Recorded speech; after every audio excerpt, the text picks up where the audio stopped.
Hey everyone, Sayre at Nova again, and this time around we are talking about I'm gonna call it a special in a good way. 1967 BSA A65 Thunderbolt or A65T. The Thunderbolt, if you don't know, is the single carb version of the A65. It shares the same basic architecture and most of the engine parts with the BSA Lightning. The Lightning is supposed to be the sportier version. Had twin carbs and came in some hot rod versions. Single carb was sort of the general touring bike, but fundamentally they are really similar machines as far as most of it goes. I think this is a 1967. The engine is a 1967. When I say special, this bike has been through the ringer in a lot of different ways. You know, you can see the paint that's coming off the frame here. The tank, we'll get a shot of that later, is fairly well dented up.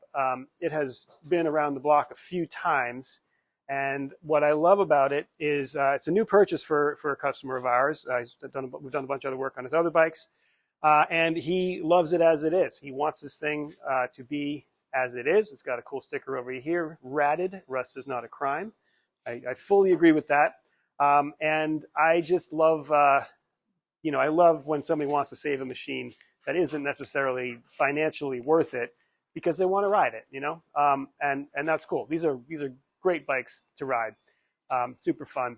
I don't know much about the history of the bike. I know that the previous owner also put some effort into it, had somebody working on it, and that did some things to it. I'll get into the sins in a minute because there are a few. There's a lot that isn't original on this, so I don't know the history of it at all. It's got blinkers on it, which never came on in '67 for one. The rear shocks are not original. The front brake is what I would typically see on a BSA 250. So it's a double leading shoe, but it's a smaller 7-inch. And somebody out there may know this if these ever did come on the Thunderbolts as a 7-inch. But normally I'm used to seeing the 8-inch ones on the twins, and I was under the impression that all the 650 twins had the 7-inch front. The 8-inch front, whereas this is a 7. Pretty standard fare. The rest of it, I'm going to hesitate to say anything is stock without fully looking over this bike. But you've got the Speedo only, which the Thunderbolts had, rather did not have the tachometer. Tachometer was a sport option for the Lightning. You got your chrome headlight, that was normal. And the bars and the switchgear seem pretty straightforward for the time. Seem legit. I'm sorry, not the switchgear. These are definitely aftermarket.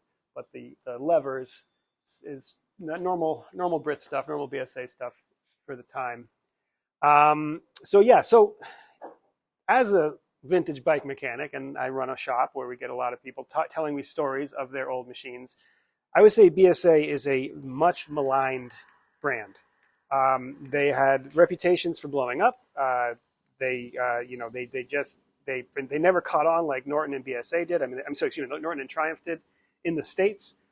They sold enough that there's a ton of them around, but people kind of talk about them as if they're not so good. And I'm here to defend BSA. It's their name and their reputation. Now, I have learned in my time doing this stuff that while BSA had interesting and good designs, their assembly was not as good. And Triumph had sort of equally good designs, but perhaps a little more, the original motor was a little more dated than the BSA twins were. They had much better people assembling them. So what you got off the assembly line was a crapshoot, and there were definitely some BSAs that came off the line as terrible and, lemons, so to speak. But there were with Triumphs, there were with Nortons, kind of par for the course for the whole British industry in the late 60s, early 70s. Now, the one thing that makes the BSA motor, the A65, so fragile to some is that it has a plain bush for its timing side main bearing. Now, real quick, if you don't know what that is, it's what holds the end of the crankshaft on the right side, the timing side being where your cam timing is, and this here is the end of the crank, your intermediate gear, and this is your cam. The timing side is where your timing is happening, your cam timing, as well as your ignition timing. The points go on the end of this intermediate gear here, and this is all your timing. So it's a less stressed side than the what's called the drive side. The drive side is where the primary drive happens and goes back to your clutch, and all the force from the engine is getting put to the wheel through that side. So it can be a lighter duty bearing on this side. So instead of having a roller bearing or even a caged ball bearing over here, they just have a bronze bush. And the bronze bush doesn't move, and it requires a good, healthy source of oil to keep it afloat. Now, what happens to these things, I'll do a little demonstration here.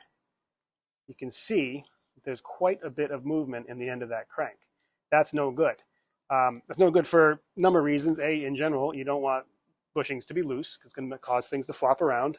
But more critically, all of your oil pressure goes through that bushing. The oil pump here forces it through a tiny little channel into that bushing and into a hole in the crank, and from there it goes and feeds the big ends of the cylinders. So as you lose oil pressure here, what you tend to see on broken and blown up BSA twins is the far cylinder blows out the left side of the crankcase, because that conrod gets oil second and that one runs dry, all hell breaks loose. It sounds like a terrible plan. It sounds like a bad idea, a bad design. But the reason this happens is because people kind of ignore these things. They kind of just run them. And there's no oil filter on these things. And there weren't oil filters on Brit bikes pretty much at all until you get to the last gasps of the Nortons. The 850s, they finally put one on. And they really require you to change the oil every 750 miles, 800 miles, something like that. Which means if you're riding across country, you're going to stop and change your oil 3, maybe 4 times if you're keeping up with your intervals. If you don't do that, you have little bits of metal and grit and all the combustion byproducts floating around in there, and that just acts as sandpaper, and just, you know, you're whittling down your bearing as you go. So I will say, if you ride one of these and you have one and it's in good shape, change your oil as regularly as you possibly can. You don't even need fancy oil for this. As a little side note, this uses separate engine oil than transmission oil. You can use a car oil in this because you're going to be changing it so often. One of the reasons to use a motorcycle oil instead of a car oil is that the gears on a shared engine and transmission will destroy the regular oil. So you need to have additives that help it resist the gears. You don't have that here. The only gears you're dealing with are these timing gears. They're pretty much irrelevant as far as the forces that are getting put on the oil. So you can use a cheaper car oil in this, and you just fine. You change out the oil and it's good to go. So that was one of the things. Now, that's not a sin of a mechanic who did that. I can't blame anybody working on the bike for that. That's a normal old BSA thing. Something to be aware of if you're getting into BSAs, something to check if you're wondering, is this bike worth it monetarily or not? Worth it to tear it down, or bring it to us if you're thinking about buying a nice one, have us tear it down and have a look at that. Other than that, this bike has seen normal kind of wear and tear in use. But we saw a couple of things going into this which are red flags to us as mechanics. The number one thing, tons and tons of silicone. We've since cleaned it up, so I can't show you, but around the base gasket, not only was there blue silicone everywhere, but there was also some black silicone all over the base gasket, which means not only did somebody try to reseal the base gasket once with silicone, they did it twice with another kind of silicone, not cleaning it up. So that was leaking. Actually, the customer first came to us and said that when he kicked it over, he could feel pressure coming out of the base gasket itself. So completely not doing its job. With that kind of information, we didn't know what we were going to expect when we went in there.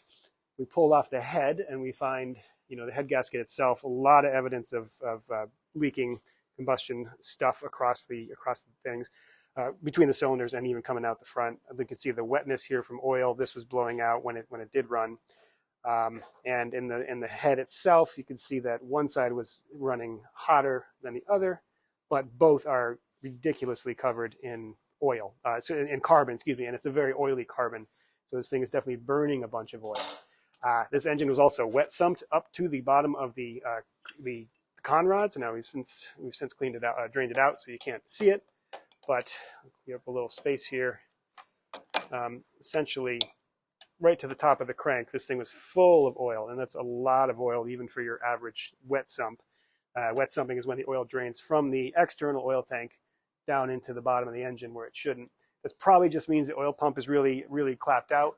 But what I'm worried about, and something I will check, is with all the silicone I found here, that's the kind of thing that can get and stick a passageway. So it's possible that his return oil pump was not scavenging and pushing the oil back. So it's just filling up, or it's partially blocked or something like that. So Silicone is really the devil when it comes to motors. Use it sparingly if you have to.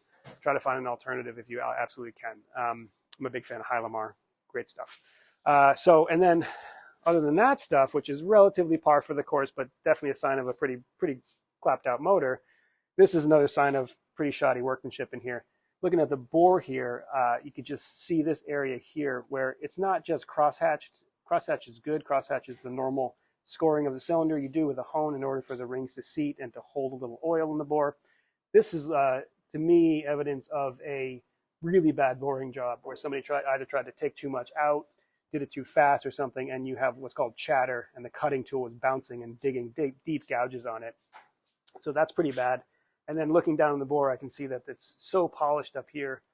Probably was a hone job and a bore job that left very deep grooves that would seat fast, but then also wear out very fast. So usually, if a bore job has been done properly, even as it wears out, you'll still see some crosshatch in there. This is totally gone. And then also, looking right here, where my finger is, there's evidence that piston seized. There's a streak of aluminum there. And given the placement of that aluminum, that's an overheating seizure.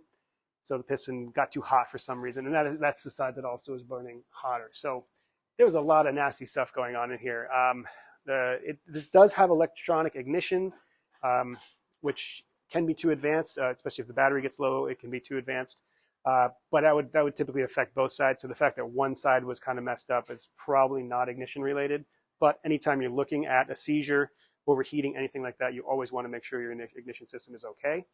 On that note, looking at the electrical, we see this is the newest thing on here, but we have all sorts of old connectors that are loose and dirty and hard. So we're going to have to clean all of these thoroughly, probably replace these plastic, I call these hardware store connectors. They're not great. With proper open barrel motorcycle style or vehicle style connectors that grip tighter and hold on longer, basically. Yeah, so lots of fun. So I broke down this motor, and given the condition of the bike, did we get a shot of the tank over here? And I say this with love. I really do. I love something that is old and shows its age. I think last week we were talking about that as well with our XL350 Honda. I love bikes that show their age, and I really appreciate owners that aren't in it to have the flashiest thing out there, but to have a bike that they really love. So this adds character. This is cool. But I was so sure that when we found this crank play, that the owner would say, you know what, not worth it. Because to be honest, for the price of a rebuild of one of these things, you can buy a pretty good running BSA. BSAs just don't bring that much money. But it's not about the money. And if you bought a used BSA, there's a very good chance you'd be buying it from someone who did exactly this to it. Just ignored it, ran it till it didn't work anymore. Or it worked okay, but never really took care of it. So yeah, I can't stress enough that old motorcycles require attention. Old British motorcycles require a lot of attention. It's not always hard. It's just regular. You really have to keep up with them. You have to give them what they want. You have to understand how they were made and give them what they need based on that. This is not a terrible design. Engines with this design have done crazy things, put out tons of horsepower, won races. I built a race bike, or was building a race bike that I got sidetracked on. You can upgrade these, you can modify them. There's a whole series of things you can do to change this design. But the reality is, if you treat this right, it's fine. And I like that. I'd rather figure out how to do something than assume everything needs to be changed because I don't understand it. Yeah, so if you have anything to say about BSAs versus Triumph versus Norton, I love it. I will defend BSA to the end. I also have a Norton. I love those. And Triumphs, they're fine. Yeah, this era of Brit bike experiences with them, I love them. Every time I talk about BSAs with somebody, I always find somebody who had one blow up on them. And I always ask, when's the last time you changed your oil? Quite often the answer is, I don't know. So lots of fun. Chime in the comments with this stuff. We love talking about it. And as usual, thank you for watching. If you haven't yet, please subscribe to the channel. It certainly helps. And we'll see you again.